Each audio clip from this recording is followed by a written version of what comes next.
Part 1. You're going to hear a conversation between an agent and Scott. First, you have some time to look at questions 1 to 5.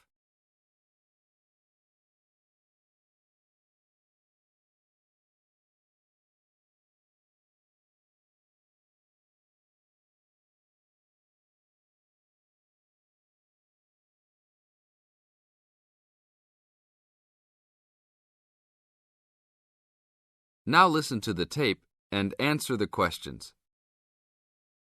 Howdy, what can I do for you? I'm here to ship some things back to China. Okay, we can do that. Shipping things back, eh? Have you lived there before? Yeah, I lived there for 3 years and came back 2 years ago. Now I'm going back to start my own business. Really? Did you ship things with us last time? No, I used a Chinese shipping agency. Well, I'll just let you know that rates have changed recently. So I don't know if they'll be comparable to what you paid before. It doesn't matter to me. My company's paying for it. Aha, then it's nothing off your skin, right? Okay, I'll need your name and where you need to go to pick up the items to be shipped. My name is Scott Linder, Linder, and I live in upstate New York, Saratoga Springs. Oh, sure, I know that place. I go to the races there. Great town. What's the zip there again? 770425. And the street address is 412 West Lake Road. 770425 Westlake, got it. And how big of a container are you going to be looking for? Well, I didn't have a container last time, and I don't think I'll need one this time. I think that I'll have about 6 cubic meters. We can get a subsection of a container then. How big is that? It's 2 meters wide and 3 meters long. 2 meters high, right? Yes, sir.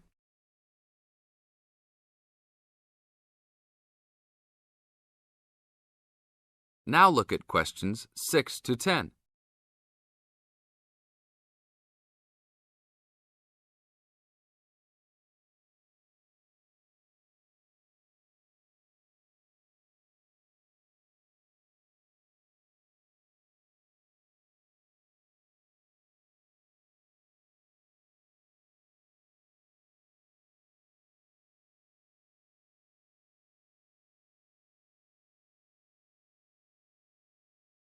As the talk continues, answer questions 6 to 10.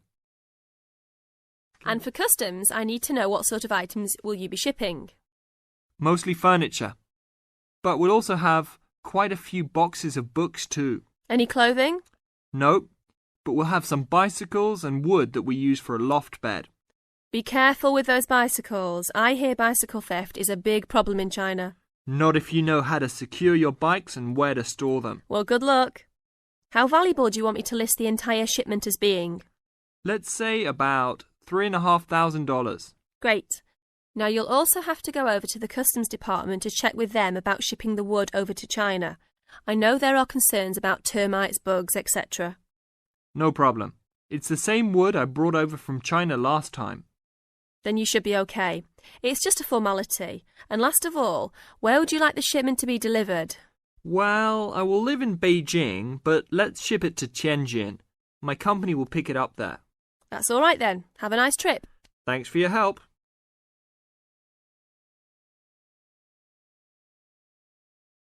That is the end of part 1. You now have half a minute to check your answers.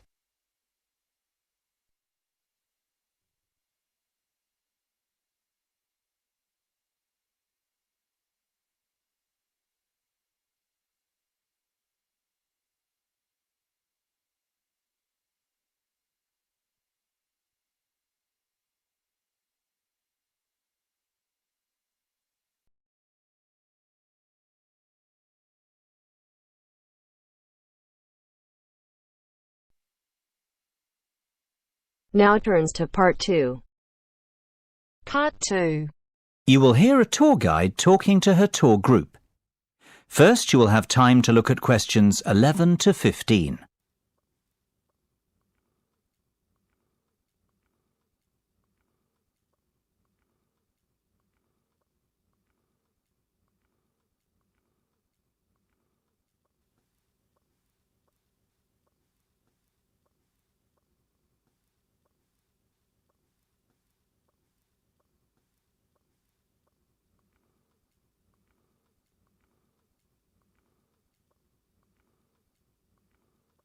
Now listen carefully and answer questions 11 to 15.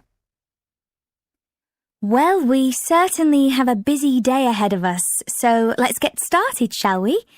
You'll find a map of the museum with the itinerary I've just handed out. The museum's our first port of call, so let's have a look at the map now. The door on the right of the entrance hall leads into the gift shop and ticket centre. Once we pick up our entrance tickets, I'd ask everyone to deposit their bags and coats in the cloakroom, which is located towards the back of the gift shop and ticket centre. If you want to pick up an information leaflet, you can approach the information desk situated along the right-hand side.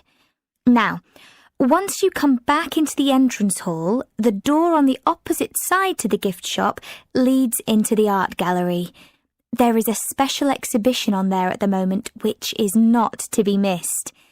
If you continue on up the entrance hallway, that leads into the main exhibition centre. At the back left-hand side, there are some toilets. Beside the toilets, you'll find the 3D theatre. I strongly recommend that you make time for the 30-minute presentation in the theatre. It is well worth a viewing. Running along the right-hand side of the main exhibition centre is the Modern Art Studio. Here, not only can you view some of the most famous works of the 20th century, but you can also sit in on a workshop run by a local artist. So, that's the art museum. Before you hear the rest of the discussion, you have some time to look at questions 16 to 20.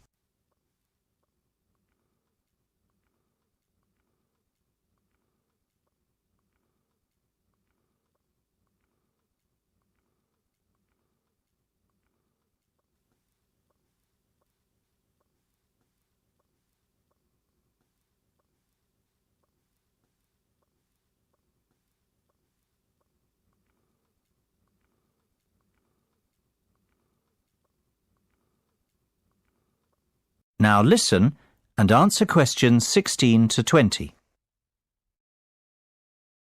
Next on the itinerary is the aquarium. Depending on how long we spend at the museum, we might have to give this one a miss. It's not what I'd call a highlight of the day, but it would be a shame if we didn't get to see it, as it's en route to the Solheim Country Club, where we're booked in for lunch at 1 o'clock.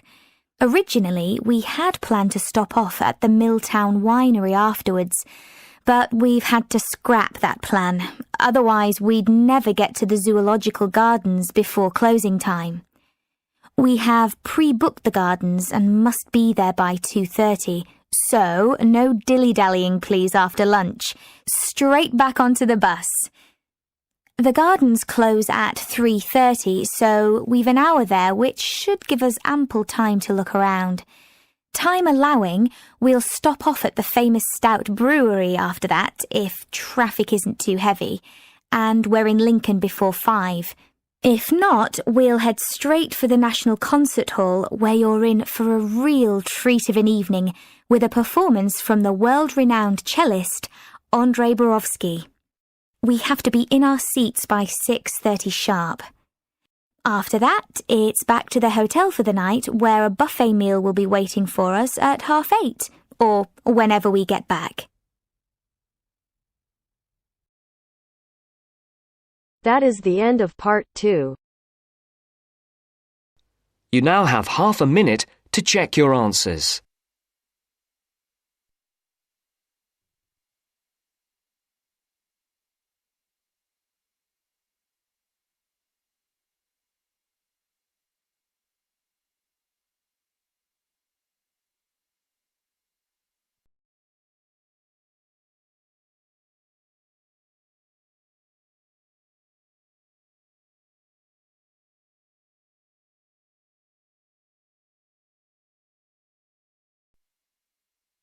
Now turns to part 3. Part 3. You will hear a conversation between Helen and her tutor. First, you have some time to look at questions 21 to 25.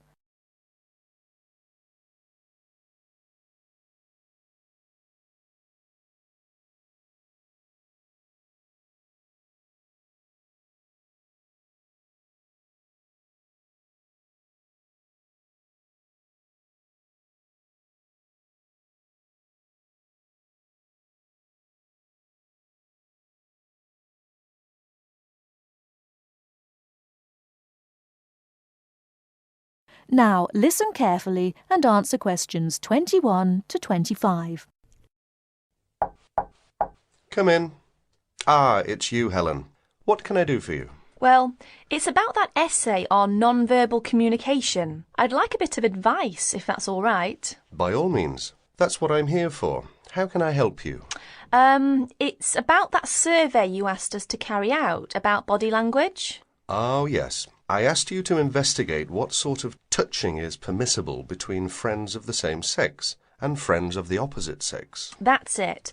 And then you wanted us to go on to compare the answers we obtained from people from our own culture with the answers of people from other cultures. Well, that shouldn't be too difficult. There are students here from dozens of cultures, including Asia and the Middle East. Go and ask them. That's the problem.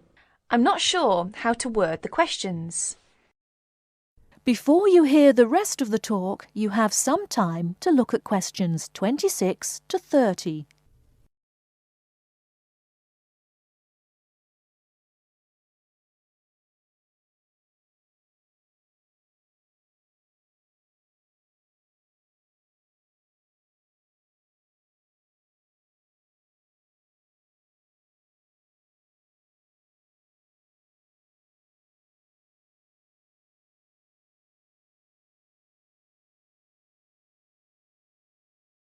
Now listen and answer questions 26 to 30. Go and ask them. That's the problem. I'm not sure how to word the questions. I think I've got far too many. People don't want to be bothered answering them all. Is that the list of questions you have with you? Let's have a look. I see. Your basic idea is fine.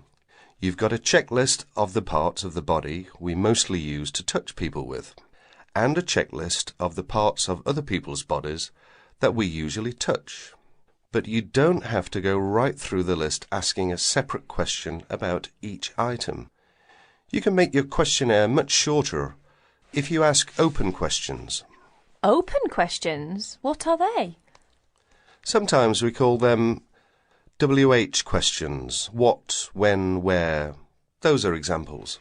Oh, I see. Yes, we learned about them in grammar. I hadn't realised how useful they'd turn out to be.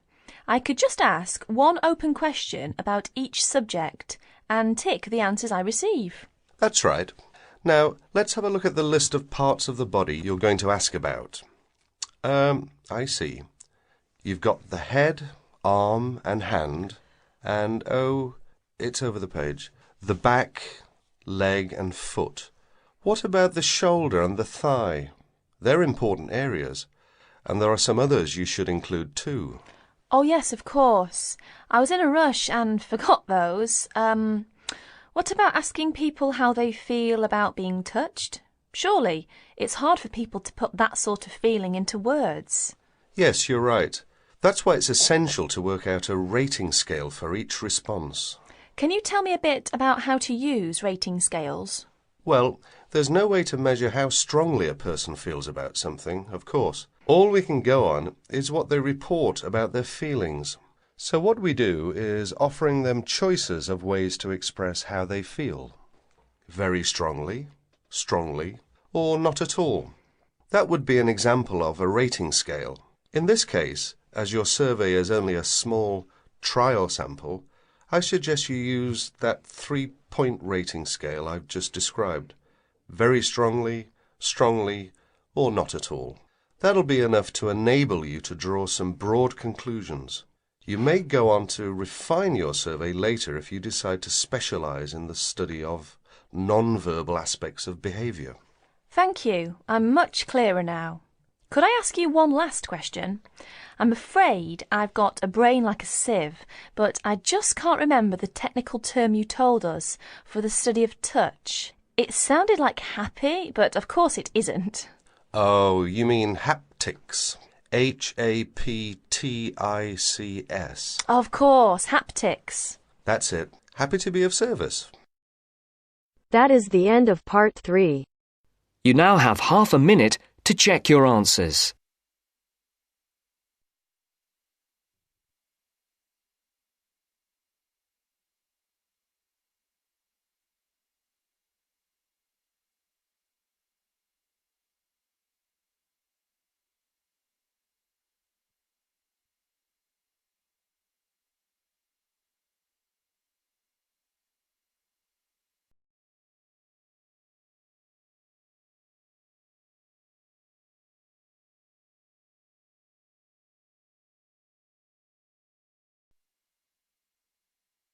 Now turns to Part 4. Part 4. You are going to hear some facts and figures about Australia. First, you have some time to look at questions 31 to 40.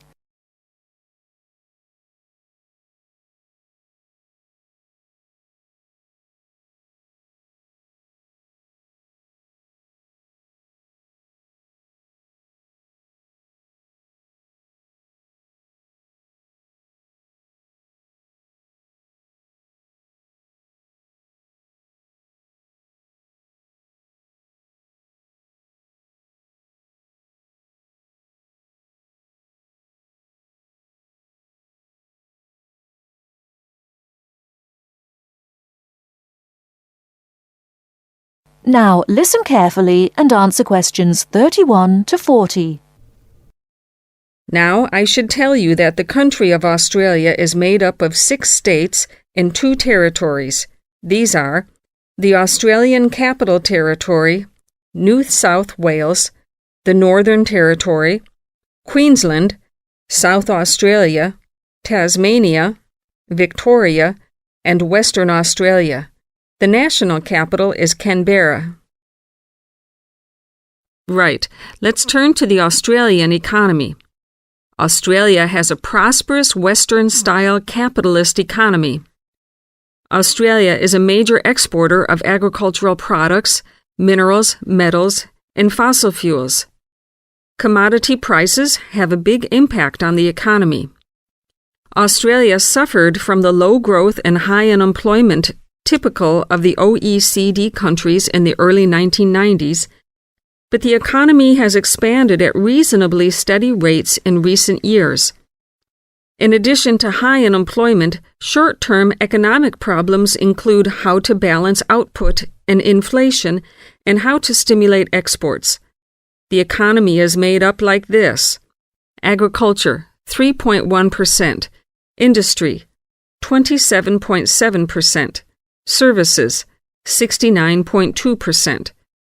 The labor force has a similar pattern. The total labor force is 8.2 million.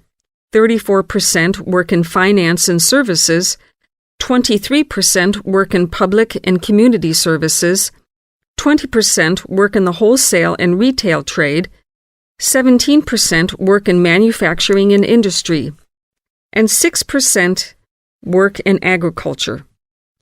What are the chief industries of Australia?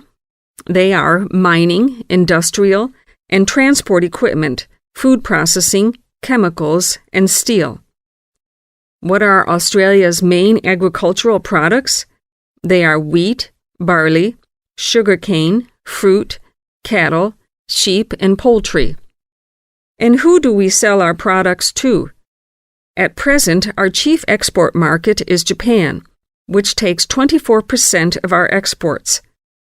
After that, South Korea takes 8%, and New Zealand and the U.S. each take 7%. In years to come, however, we expect China to become a significant trade partner. China already supplies 5% of Australia's imports. This is the same amount as New Zealand. Meanwhile, we take 1/5, in fact 22% of our imports from the U.S., 17% from Japan, and 6% from the UK. So what sort of things does Australia import? Well, we import a lot of machinery and transport equipment, especially computers and office machines, also telecommunications equipment, and in addition we have to import oil and petroleum products. So let's move to the subject of communications in Australia. We have an estimated 8.7 million telephones and 9.2 million televisions. There are some 134 television broadcast stations and 325 radio stations. The related subject of transport is naturally very important in such a big country as Australia. Let's look at highways first. There are 2 kinds of highways, paved and unpaved. Paved highways are regular roads with a permanent surface. But actually, we have more unpaved highways, around 60%, than paved. when all the country roads are included. In addition, Australia has a railway network of over 38,000 kilometers. But you'll probably find it hard to believe how many airports we've got. 10? 20? 50? No, the total is 443. Of course, this includes many short runways on farms and in the outback. There are only 9 airports with runways of more than 3,000 meters.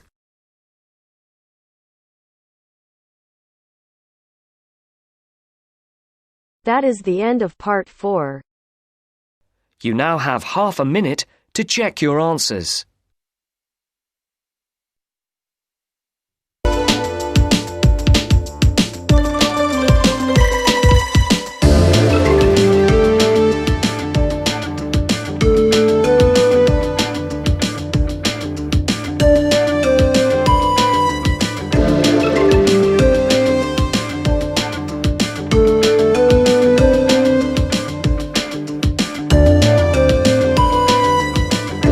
Today is, countries with long average working hours are economically more successful than those countries which do not work long hours.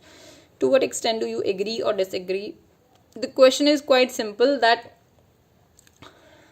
the countries which are having long working hours, they are more successful than the countries in which people do not work so long. Let's see how we will answer this. It is undeniably true that as a competition rises, so does the number of working hours in any region. Definitely, if there will be competition, then people will work more to achieve the success. Many people mistakenly assume that a long average working period is directly related to a country's economic prosperity, means economic wealth or money. Going over time, on the other hand, is more likely to have a negative effect on economic progress. I do not accord with the given notion and will use specific example to explain my points in the following paragraph. So what I am saying, that I do not agree with this given notion, because I believe that high working hours or long working hours affect a company's economic prosperity. This is what I believe.